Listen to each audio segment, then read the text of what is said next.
That's right.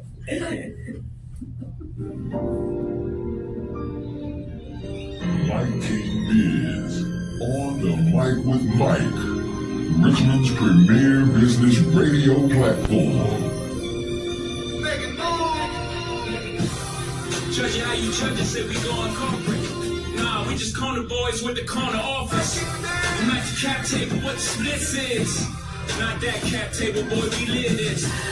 Promoting how business can make the community better. No one does it better than Mike King Biz. On the mic with Mike. Check it out. Ladies and gentlemen, welcome back to On the Mic with Mike. Mike King coming to you from the Mike King Biz Call Federal Credit Union Media Center, coming to you high above Henrico. So what we're doing is we're talking to the best and the brightest. You can follow us on all social platforms, which is Mike King Biz. It's On the Mic with Mike. Those are the two. Instagram, Facebook, LinkedIn, every day, Monday through Fridays, 10 a.m. to 12 p.m. Saturdays, 6 a.m. in the East. That's what we do. We talk to game changers, folks who are setting the tone for making our global village a better place. The YWCA is in the house. Welcome, ladies. Thank you. Thank you. Thanks for having us. All right, so, madam, tell us who you are, what you're doing, and why we're here today. I am the CEO of the YWCA Richmond. My name is Rupa Murthy, and we are here celebrating women's leadership. The YWCA for 46 years has been honoring women leaders in our region. It's the longest running leadership awards here in Richmond, and today we have two incredible leaders, extraordinary leaders, who have been making changes and making waves and bringing up the next generation of leaders in our community. Okay, and that's what the YWCA does. It trains that next generations of leaders. It's the, I don't know how he said, but it's a set of standards no matter where you go, is what you see and understand with the YWCA. That's right. It's what we don't know all the programs that you do. We don't know them, but we just understand the level of excellence that you guys operate in.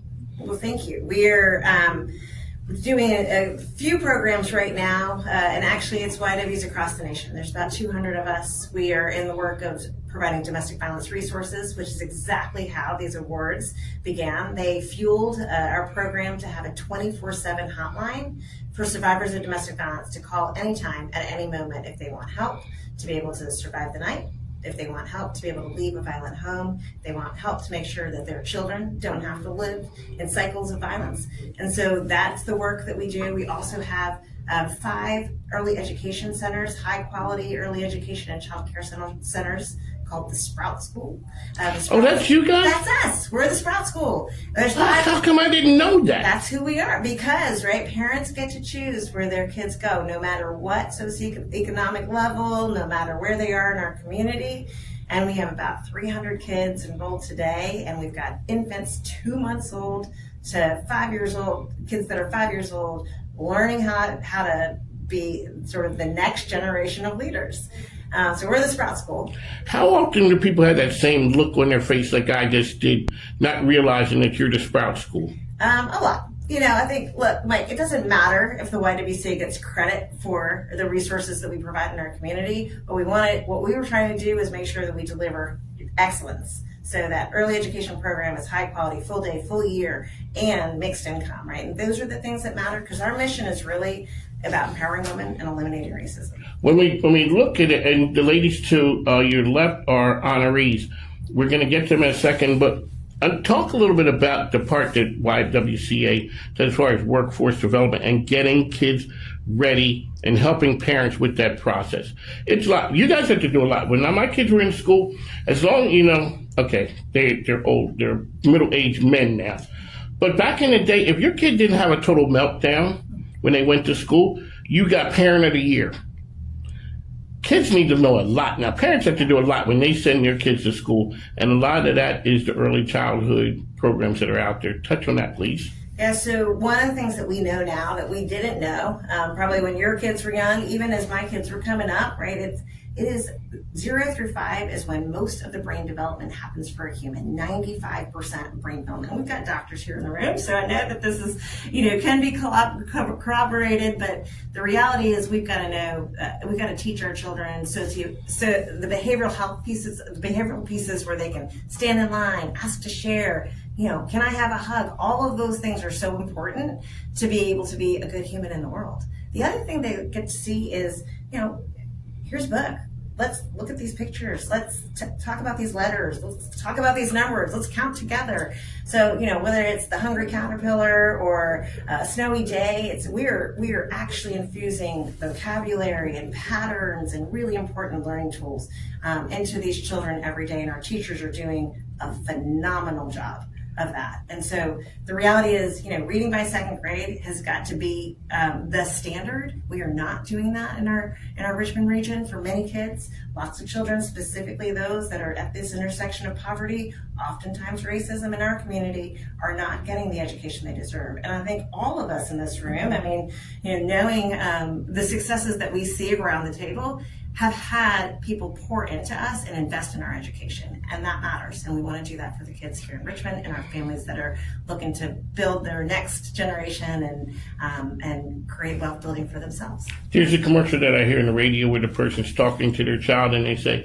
"It may sound ridiculous, but this is sand. No, you don't eat sand." There was a time we just said goo goo gaga to kids and you didn't talk to kids. Now that you do, you see how quickly kids pick up. It's like kids are born now knowing that if I do this thing with my finger, something happens. Yeah. And we're talking because parents now, the educators have told us, talk to your kids. Oh, I didn't come from a time you didn't talk. You did the whole baby thing and goo goo gaga and all that. And we're starting to see the benefit of talking to your kids. So there's a big gala that you're coming up.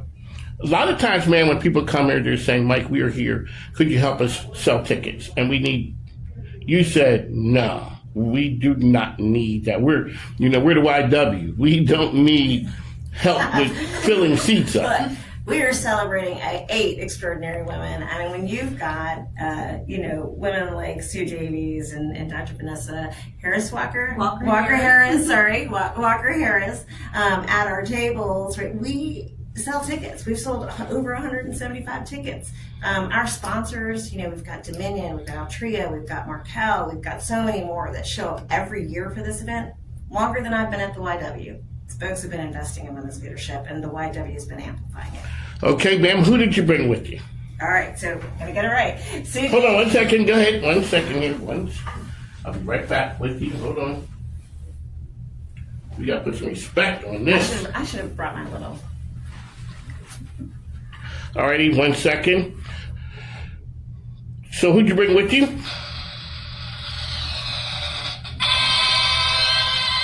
We spared no expense. We do not have the ability to fill up seats like you do, man. Yes. I have today 2 extraordinary leaders in our community, Sue Davies and Vaness Harris-Walker. Walker Harris. Oh my gosh! I've been there. Walker Harris, who are leading our community, not only in their jobs every day, but out on the streets, leading to make sure that the next generation of leaders in our community have outstanding folks to look up to learn from, and to engage with. So, tell us who you are and what you do. Great. Well, great. Thank you for having us. Mike. We haven't talked about this before. I have no idea who you are. Folks, ladies and gentlemen, don't believe that. You guys are just catching the end of this one right here. We should have captured that other stuff. I'm sorry, ma'am. Great stuff. No, delighted to be here, Mike. Sue Davies, I'm the EVP and Chief Human Resources Officer for Markel. Also had the honour of serving on the YWCA board for 6 years, so know intimately the fantastic work that they do in the community. Currently also serving on the Children's Museum board, so very involved with the community. And my job at Markel, actually, although it says HR in it, it also has all our brand and communications work, our facilities, and our community engagement. So, and I've had an amazing career spanning 40 years now now, working with different Fortune 500 companies. But again, just loving the work that I do, but also loving the outreach, and also being a mum and family is also a really important part of my life. When we talk about community engagement, why is it so important, and what is it like when big organizations really take up the mantle? I mean, nothing really goes on in this town. A lot of times at Markel, I know you guys are over with the RV Tech, big time there. What is it like to work in an organization who gets that? I mean, I love it, and I've been very lucky at all the Fortune 500 companies that I've worked with. It's always been a really important part of that, and I think important because it's a key part of bringing employees together and bringing employees into the community. So, and we talk a lot about an insurance company, community is a key part of that. But yeah, when you have the opportunity to go out there, volunteering, that's a fantastic way of team building. You've got people serving on boards. I always think that's a fantastic way of developing leaders in our community. And then the giving back aspect. I mean, giving back to the communities that we live and work in, that's a critical part of it. So I'm just very proud of how that operates and how that kind of becomes a positive force for good in the organizations and in the community. Alrighty, Doctor. Yes, thank you so much for this opportunity. I'm Dr. Vaness Harris-Walker. I direct the Office of Family Health Services at the Virginia Department of Health. What that means is we're committed to providing resources out in community to improve maternal and child health, prevent chronic disease, prevent injury and violence, and promote data-driven public health programming and policy development. Okay, that is a lot. Which one of those is really the thing that is the driver now? Is it the violence or is it maternal health? And I hear that there is a crisis for moms of color.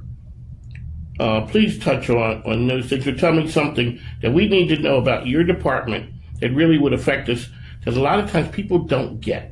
Sure. So we know that the health of moms and babies is an indicator of the health of the community. And so that's one of the things I'm really excited about and being honored by the YWCA, because the work that we do around supporting moms and babies is so well aligned with the work that the YW is doing.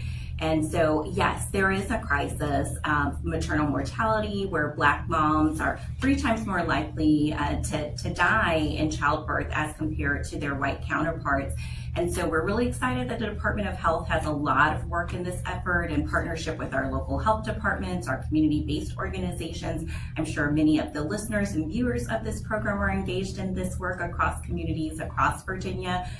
We're excited. We just launched a perinatal health hubs pilot in 4 communities across Virginia to provide seamless wraparound services, because we know that all families need support. And sometimes as a new parent, it's hard to navigate or to figure out where to find help.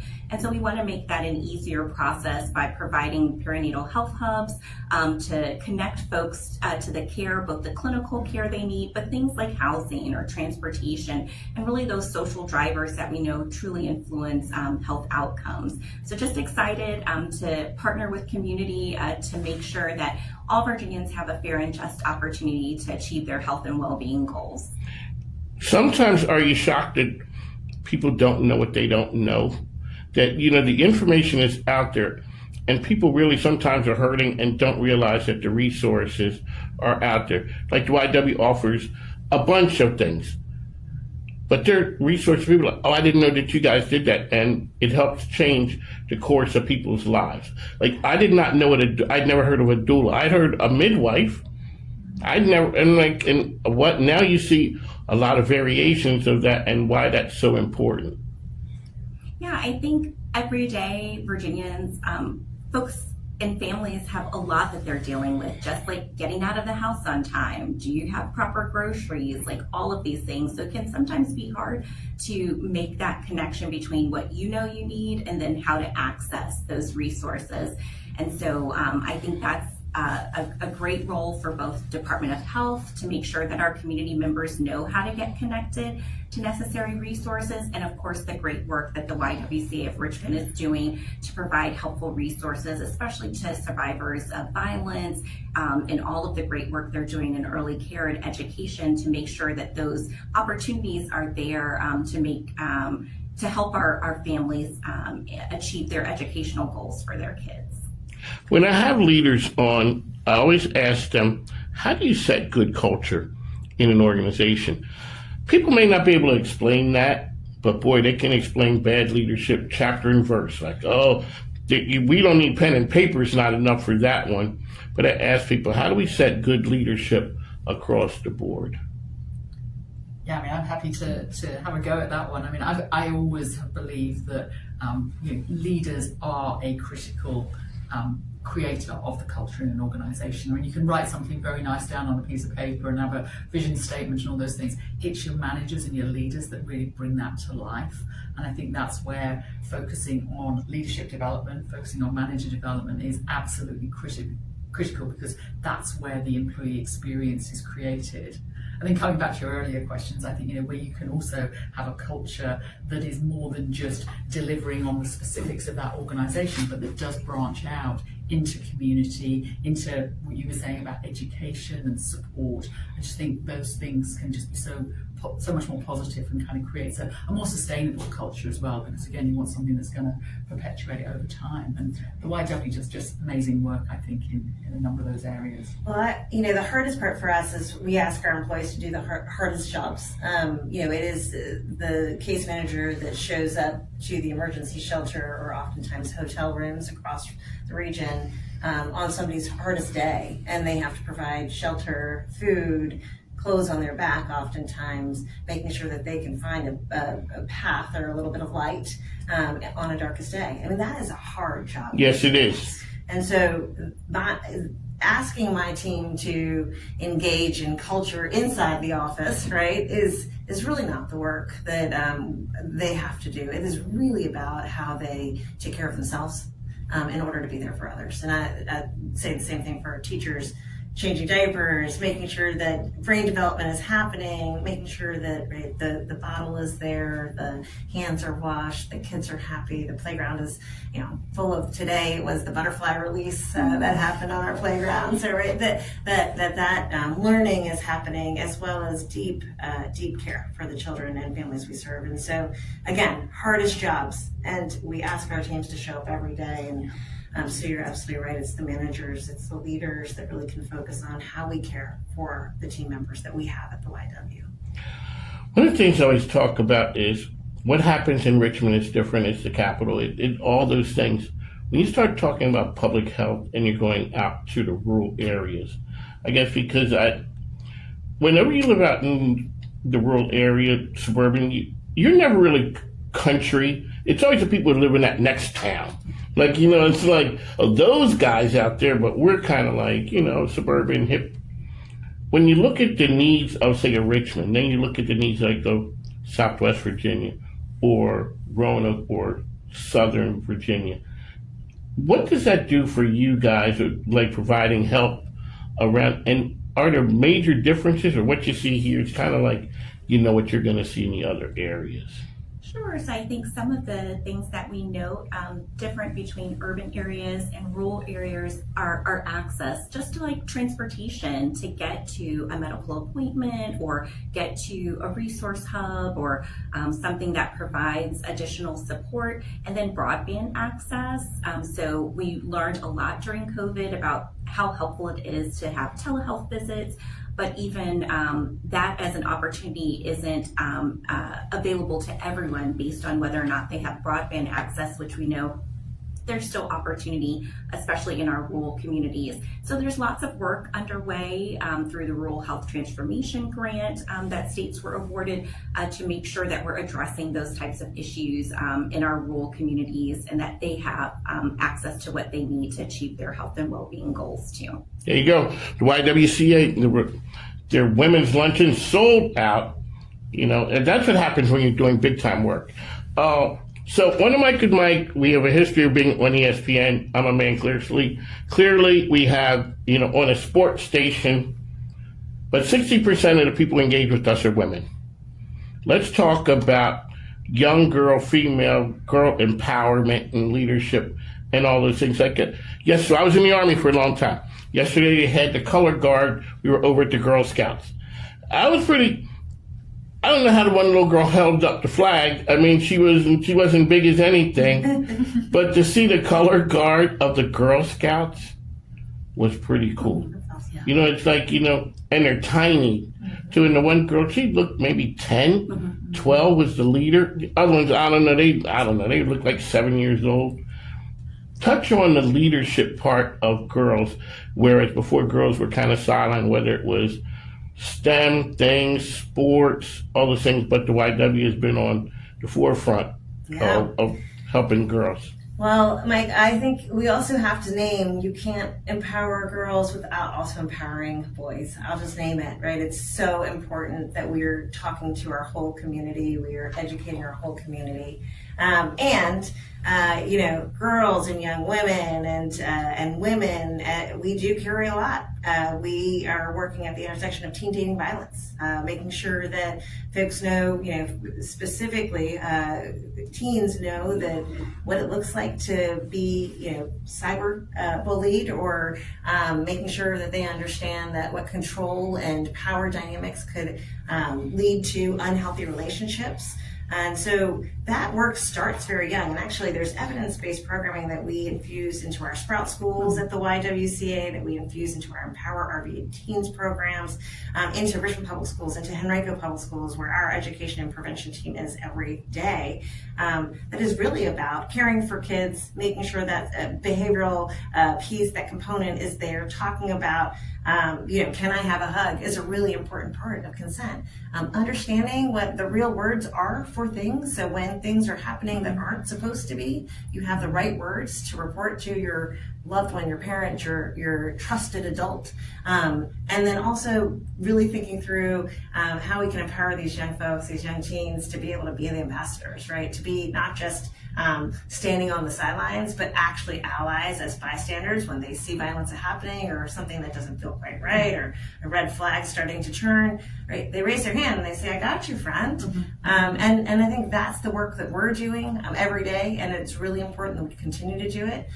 We'll say that, as we see the Spanish-speaking community in our community grow, knowing that oftentimes immigration has really been a barrier to accessing a lot of this important education around what healthy relationships can be and making sure that teen dating violence isn't occurring. We're doing that work in Spanish as well. We're actually pairing with counselors that can see children. So when something does pop, and I know, Vanessa, you do a lot of this work around evidence-based, research and data, and making sure that we can see the numbers holistically, and we get down there and serve that individual time and time again through workshops and programs. And it takes that kind of collaboration, and quite frankly takes the muscle of the community that Markel and Dominion and others provide every year to the YW to ensure that we can deliver that programming around safe, healthy relationships, being able to be ambassadors in our community, being unabashed and speaking their mind, and showing up down at the General Assembly to make sure that they can say what advocacy looks like and what policies they want to see change. I mean, that's what matters. And the YWCA has been doing that work for a long time, thankfully, in part because of the women who have led us to this moment for 137 years. How long have you been at the YW? I've been here for 11 years. What did you come out of COVID seeing that you said we never would have done that before? Well, we do telehealth. Our counselors are able to do telehealth. We have a myriad of languages that we can actually deliver through translation services in partnership with organizations like Live. Those kinds of things are that deep collaboration, understanding we can't do it all. How do we bring in folks in our community like Child Savers or SCAN to be able to do this work with us? I think that is all new because we can't do it all. The other thing I don't think I ever thought I'd say is let's open more preschools, let's open more early learning centers, let's make sure that we're trying to fill the gap. We saw women leave the workforce, and Sue, I'd love for you to chime in on this, but we saw women leave the workforce in numbers we had never seen before, right? And it's specifically Black and brown women. And I think we understand the burden that Black and brown women often have to, carry in our communities, but also low-wage jobs. We're the first to go, right? And so if we are honest about how we're going to build back, it's going to take another generation. And I think the other piece that's key there, Rupa, and what I love about the work that the YW do in the space of empowering women and then recognizing women's leadership, I think sometimes is that how do we open up more opportunity? How do we recognize? How do we role model, mentor, sponsor, support? And I think there's a key role there for employers in terms of how do we think about particularly our early careers programs. How do we make sure that we are getting equal access to those and opening up to, I think as well, maybe non-traditional routes. We have spent quite a lot of time post-COVID actually thinking about returners programs. So getting women back into the workforce, getting anybody actually back into the workforce who may have had to take a break for whatever reason. So I think it requires some creativity and some innovation around different programs, different models, different sort of development. But again, I do think sometimes celebrating success as well and showing, say, the role models, showing what can be achieved so that people start to have belief in that in terms of what they can do. So, a lot of different ways of us going about that. What did we come out of COVID realizing, say, from a public health standpoint? I know we did. We wash hands more than we did before. That's for sure. And my kids are really good at it. They learn early. Definitely a habit we want everyone to keep up. But we didn't. We weren't that good. I keep alcohol in the car now. Because I'm in places shaking and those things, and get in the car, squirt, because you guys have told us so long and how to do it. So what was it before COVID? And then we come out of COVID, we're like, we definitely are not doing that, or we're definitely doing that, or we're grateful. I don't want to be grateful for COVID, but something that we learned from that period.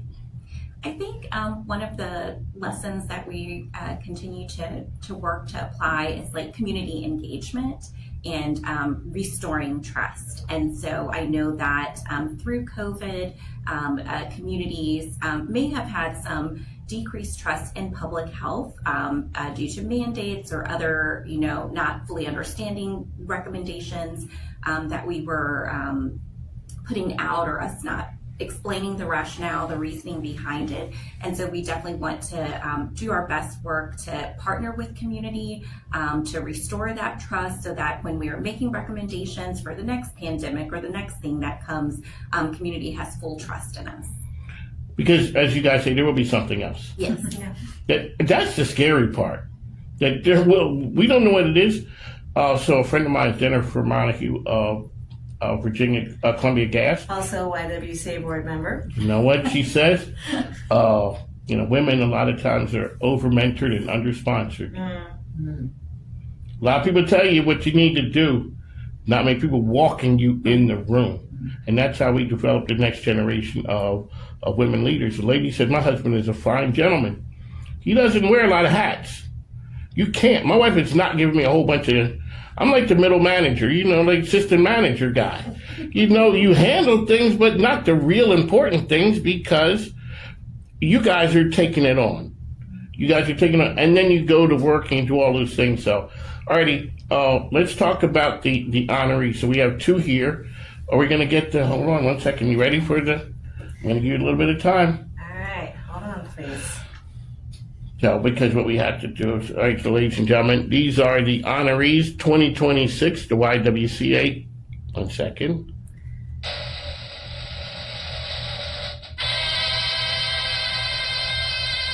We spared no expense. All right, I'm going as fast as my internet will go. Here Don't worry. we go.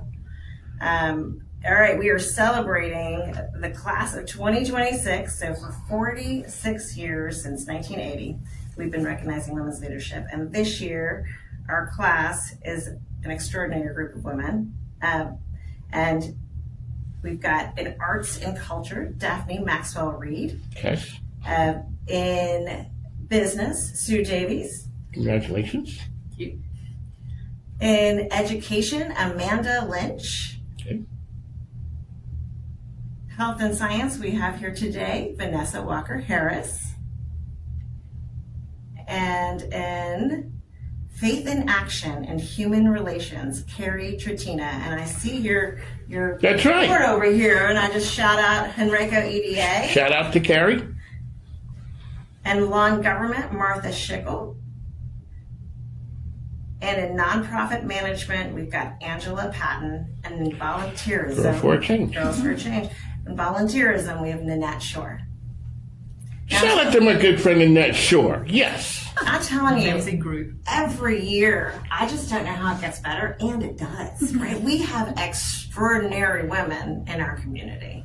Doing big things. And so, and Richmond has changed a lot. I came in 2014. It's a different town.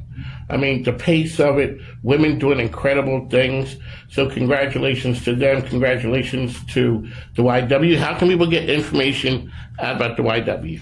Well, you can check out our website, www.ywcarichmond.org. Check us out on Instagram or LinkedIn, YWCA Richmond, at YWCA RVA, and at YWCA Richmond on Facebook as well. So a lot of ways to get information. We do need a lot of help. Mike, you asked what we Yes. needed. I'm not going to leave here without saying it, right? We need resources. We need support to run our programs. We need, the individual donor that shows up with $5 is one of the best gifts that we can get. We need small dollar gift cards to make sure survivors who are going into shelter or hotels tonight have a way out, and they might need a $10 or $20 gift card to that Wawa or to the Food Lion. Oh, really? Oh, yes. We need a lot of support for supplies at our Sprout schools, and I know this sounds silly, but like toilet paper and paper towels, right? Kids need to wash their hands. And so these are the things that help us be able to do more. And not just celebrate incredible leadership, not just stand on the shoulders of the women that came before us, but also be able to amplify our programs to folks who need us in our community. So when somebody says something, I think back to who do I know? Do you guys have a sponsor for like the toilet paper and paper towel? No, we do not. We need Okay. toilet paper and paper towels. We need to go to Hopewell. Okay, We're going to go to Hopewell. I can't wait. Thank There's you. a paper company there who says that they do a lot for the community, and we're going to ask. Thank you. There you go. I'm the guy. Can you tell your husband something one time and it gets done? Yes. Really? 'Cause I'm on You hand, got- right? Yes. You got that? Ladies and I'm gentlemen? that guy. He's amazing. Okay. I need to take those, and Lord have mercy. Congratulations having that husband. Well, can we play this back a couple times? It's like, my wife is going to listen to this one. She goes, Mike, you need to take notes. You have to be on me because I will forget. But I'll come back and see yes, you. and that way, because a lot of times big organizations, they don't know what's out there. They get a lot of requests for things, and it's all about getting to the right person. And then when you reach them, they're like, of course that makes sense. Alrighty, how can people reach you, ma'am, for your insight? Well, I'm happy for people to reach me at my personal email because I am retiring from Markel soon. Really? So, but LinkedIn is probably the best option. So Sue Davies, on there. Still with my Markel job at the moment. So you're sure you're gonna? I did the retiring thing. Didn't work. So are you sure you're good? You're gonna do it? Well, I do serve as a non-executive on a company board. I'm also involved with a number of different charities. Okay, good. So Okay. I'm going to do Okay, Did you hear the glass ceiling? Yeah, exactly. You heard it, right? That's- I heard yes, the breaking yes. of the glass a ceiling. bit of consulting. So yeah, I'm not planning to be Okay, so let's to nonprofits that you're part of. Which ones are they?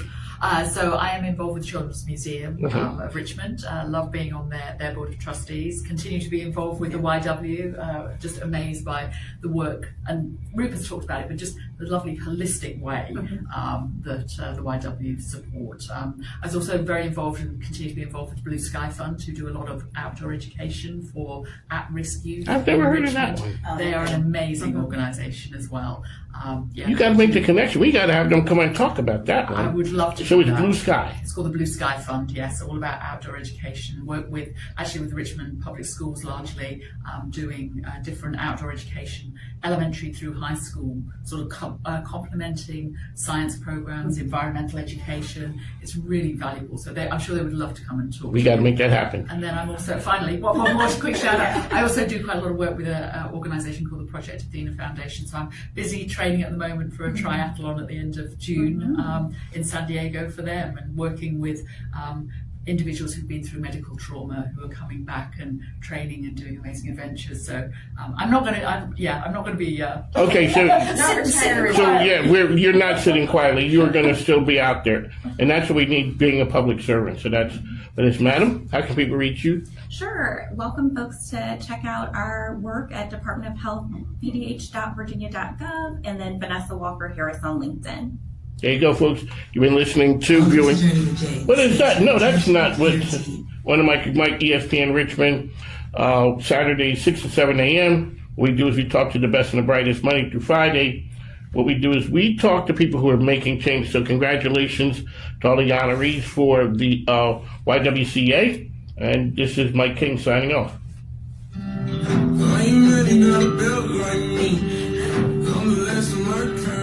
This is my, ladies and gentlemen, this is my walk-up music. That's great. So when I walk in the house, this is what plays. Don't believe that.